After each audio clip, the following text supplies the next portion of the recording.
Bom, agora a gente vai começar a ler a nossa história, né? Que a gente vai analisar o nosso conto, que é a Branca de Neve e os Sete Anões, dos irmãos Grimm. Esse texto ele foi publicado pela primeira vez entre 1817 e 1822. Mas nós estamos no ano de 2020. De lá para cá, vários autores recontaram essa história, com novas versões. Então, essa é uma das versões. A gente não sabe qual é o autor que recontou essa história. Só está assim, ó, adaptado do conto dos irmãos Grimm. Então, vamos começar a ler, a analisar a situação inicial aqui no primeiro parágrafo. Lembra que eu acabei de falar que geralmente no primeiro parágrafo o autor, através da figura do narrador, o narrador vai contando pra gente sobre o protagonista, né? A nossa protagonista é a Branca de Neve, então aqui no primeiro parágrafo deve falar sobre ela, né? Pode ser que tenha com quem ela viva, onde, o tempo, quando que aconteceu, onde, né? Então vamos começar a ler a nossa situação inicial, que é o primeiro parágrafo. Começa assim, com uma expressão assim, há muito tempo. Então quando a gente escuta isso, há muito tempo, a gente pensa que é alguma coisa que já aconteceu há bastante tempo. É um tempo que não dá para determinar quando foi, se foi há 100 anos, há 200 anos, né? Mas a gente sabe que é alguma coisa que já aconteceu há muito tempo. Pode ser também que o autor escolha começar assim, com era uma vez, né? Só que esse autor escolheu começar assim, há muito tempo, né? Quando? Onde agora? Num reino distante. Então ele coloca quando aconteceu, há muito tempo. Depois uma expressão para indicar onde aconteceu. Num reino distante. Essa palavra reino remete aqui. Então essa é uma história que vai ter rei, rainha, né? Num reino distante. Viviam, um rei, uma rainha e sua filhinha, a princesa Branca de Neve. Então aqui na situação inicial, aparece a nossa protagonista. E agora, sua pele era branca como a neve. Descrição física dessa protagonista, dessa personagem principal. Pele branca como a neve, os lábios vermelhos como sangue e os cabelos pretos como ébano. Ele vai fazendo várias comparações, ó. Pele branca como o quê? Como a neve, pra gente imaginar. A gente sabe que a neve é bem branquinha. E os lábios? Outra comparação que ele vai fazendo, os lábios vermelhos como o sangue. Então a gente vai relacionar sangue bem vermelhinho, então os lábios bem vermelhos, é uma comparação. É um recurso linguístico da comparação. E os cabelos pretos, outra comparação, pretos como o ébano. Então ele está utilizando o recurso linguístico da comparação, tá bom? Para descrever as características físicas da Branca de Neve. Tá, até aqui é só para a gente se situar, que foi há muito tempo, num reino distante, e a princípio com quem ela vivia, né, a Branca de Neve, como que ela era, como que ela é, tá? E agora os fatos vão começar a acontecer, mas a gente ainda está na situação inicial, então não tem conflito nenhum ainda. Outra marcação de tempo, um dia a rainha ficou muito doente e morreu. Isso ainda não é um conflito. Tia, mas é um problema, né? A rainha morreu. Sim, mas ainda não é um conflito. O rei, sentindo-se muito sozinho, casou-se novamente. Até aí, daí para frente, poderia transcorrer tudo bem. Ele casou-se novamente, poderia ter se casado novamente com uma mulher muito boa, né? Poderia não acontecer conflito nenhum. Vamos ver quando vai aparecer esse conflito. Então, o rei casou-se novamente. Vamos para o segundo parágrafo. O que ninguém sabia é que a nova rainha era uma feiticeira. Contas de fada, aí ela era uma feiticeira, então vai ter algum feitiço aí, ó. Se ela era uma feiticeira, e que ninguém sabia que ela era uma feiticeira, deve ser alguma coisa ruim. E feiticeira, ó o adjetivo, feiticeira cruel. Mais um adjetivo, invejosa e muito vaidosa. Olha, como que essa personagem foi caracterizada? A nova esposa do rei era uma feiticeira boazinha, ela poderia ser boa. Não, ela era uma feiticeira cruel, invejosa e muito vaidosa. Lembra dos adjetivos que a gente estudou? Olha como é que eles são importantes, né? Para a gente conceber os personagens de uma história. Ela, quem é ela? A rainha, a nova rainha, né? A nova esposa do rei. Ela possuía um espelho mágico, totalmente dentro dos contos de fada. Uma feiticeira né? Então, se ela é cruel, então ela é a nossa o quê? Vilã, né? Que possuía um espelho, ó, mais uma característica, ó, mais um adjetivo, um espelho mágico, para o qual perguntava todos os dias: espelho, espelho meu, há no mundo alguém mais bela do que eu? Ele respondia, olha o travessão que a gente já estudou, né? A fala da personagem. Olha o ponto de interrogação, uma pergunta. Aí o espelho vai responder outro travessão. És a mais bela de todas as mulheres, minha rainha. Respondia ele. Branca de Neve crescia e ficava cada vez mais bonita. Encantadora e meiga. Olha as qualidades da Branca de Neve. Ela ia ficando cada vez mais bonita. Ela estava crescendo. Então ela ia competir com a rainha em algum momento. Ela ficava cada vez mais bonita, encantadora, mais um adjetivo, e meiga. Gente, essa menina encantadora e meiga vai ter uma rainha cruel e invejosa e muito vaidosa contra ela, né? A gente já sabe como é que é essa história. Vamos lá, vamos continuar. Até aqui, ó, não tem conflito nenhum. Parece que começa a acontecer alguma coisa ali que a gente já fica desconfiada que vai dar um problema. É uma feiticeira cruel, que é vaidosa, a Branca de Neve fica cada dia mais bonita, essa feiticeira ela quer ser a mais bonita do reino, né? Ela pergunta, existe alguém mais bela do que eu? Então, assim, a gente acha que já vai acontecer algum problema ali, né? Mas não está acontecendo ainda. Todos gostavam muito dela, a gente está falando de novo aqui, ó, da Branca de Neve, tá? Encantadora e meio. Todos gostavam muito dela, exceto a rainha. Exceto quer dizer menos a rainha. A gente já sabe por quê, né? Que a menina ficava cada dia mais encantadora e meiga. Então, exceto a rainha, pois tinha medo que Branca de Neve se tornasse mais bonita que ela. Então a gente já tem aí uma pista, ó, que alguma coisa vai acontecer de ruim, né? Mas ainda não começou o conflito.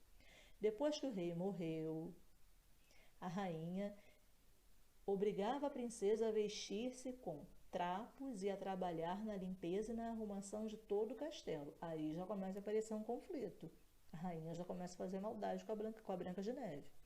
Branca de Neve passava os dias lavando, passando e esfregando, mas não reclamava. Ela era meiga, né? Era meiga, educada e amada por todos. Então a rainha, de repente, fazia isso com ela para fazer com que ela deixasse de ser meiga, para fazer com que ela ficasse feia, né? Porque ela tinha que trabalhar muito, trabalhar na limpeza, na arrumação. Era como se fosse assim: eu não gosto de você, eu vou maltratar você, para ver se você deixa de ser meiga, para ver se você deixa de ser feia.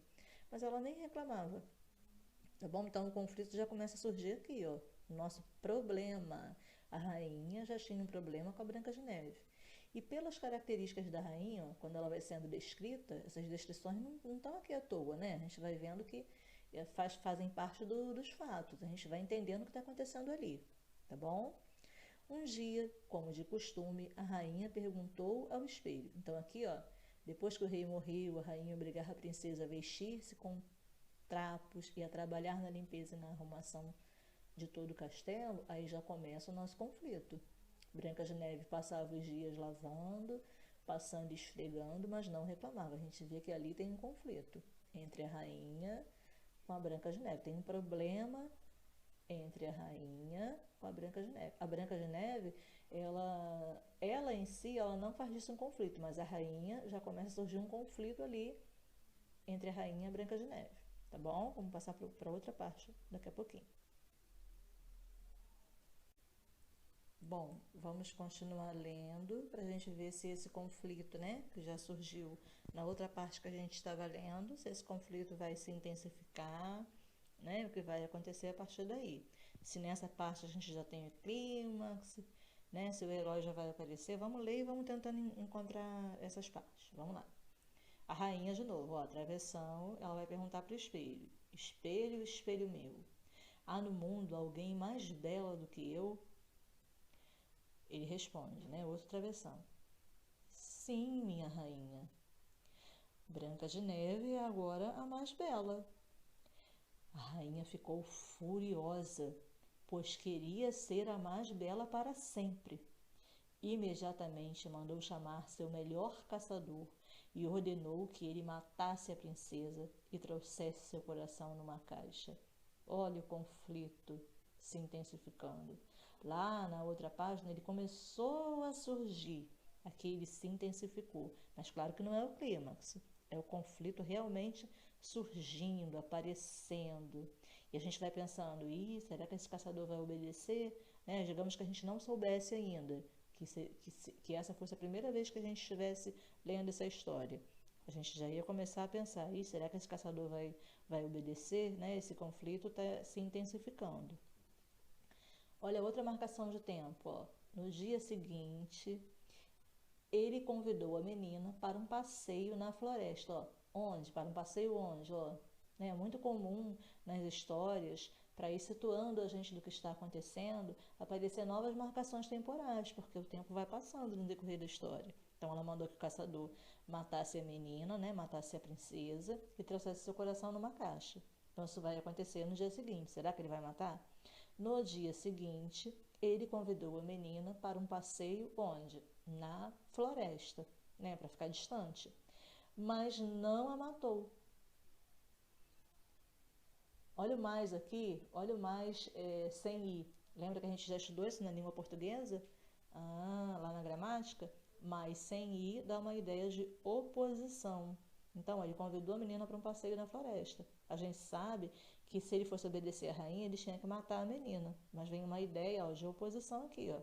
Porém, né, mas não a matou. Princesa, disse ele, a rainha ordenou que eu a mate. Mas não posso fazer isso. Eu a vi crescer e sempre fui leal a seu pai. Ela ficou nervosa, né? A rainha, ó, ponto de interrogação e ponto de exclamação, que ela perguntou e ao mesmo tempo se emocionou, se espantou. Mas por quê? Perguntou a princesa. Infelizmente não sei, ó, passou para pro caçador de novo. Então, ó, outra linha, tá vendo? Outra linha, outra travessão. Infelizmente não sei, mas não vou obedecer à rainha dessa vez. Fuja, princesa, e por favor, não volte ao castelo, porque ela é capaz de matá-la. A gente que já conhece a história, a gente sabe que esse não é o clímax ainda. Tem uma parte muito pior do que essa, né? Que ela fugiu. Fuja, princesa, tá? A gente está no conflito. Ela vai tentar resolver esse problema. E por favor, não volte ao castelo, porque ela é capaz de matá-la. Branca de Neve correu pela floresta. Correu por onde? Ó, 10 Lugama. Correu pela floresta, muito assustada, chorando. Então, essas características, ó, como que ela estava? Muito assustada, a rainha queria matá-la. Ela estava chorando, sem ter para onde ir. O caçador matou uma gazela, colocou seu coração numa caixa e levou para a rainha, que ficou bastante satisfeita. Conseguiu enganar a rainha, pensando que a enteada estava morta. Anoiteceu. Branca de Neve vagou pela floresta, quer dizer, vagou, foi andando sem destino, né? Não sabia o que fazer, até encontrar uma cabana. Era pequena e muito graciosa, quer dizer, muito bonita a cabana. Parecia habitada por crianças, pois tudo ali era pequeno. A gente sabe que era a casa de quem? Dos 7 anões, né? A casa estava muito desarrumada e suja. Mas branca, ó, mais adjetivos, ó. Como que é esse espaço agora que ela chegou? Era uma casa muito que, ó, muito pequena e muito graciosa. Parecia habitada por crianças, pois tudo ali era pequeno, então a gente sabe que tem a ver com os anões. A casa estava muito desarrumada e suja, ó, adjetivos para casa naquele momento. Mas, olha mais sem ir, oposição, né? Mas Branca de Neve lavou a louça. A casa estava muito arrumada, mas ficou limpa, porém Branca de Neve lavou a louça, as roupas e varreu a casa. No andar de cima da casinha, encontrou 7 caminhas, porque eram 7 anões, a gente sabe, uma ao lado da outra. Os 7 anões não apareceram ainda. Vai dando pistas que ou crianças moravam ali ou pessoas pequenas, né? Como a gente já sabe, a moça estava tão cansada que juntou as caminhas, deitou-se e dormiu. Os donos da cabana eram 7 anõezinhos que, ao voltarem para casa, se assustaram ao ver tudo, deve ser tudo arrumado, a gente vai ler daqui a pouquinho. Então a gente viu aqui o conflito se intensificando, mas ainda não é o clímax, porque a gente sabe que tem uma coisa muito pior para acontecer.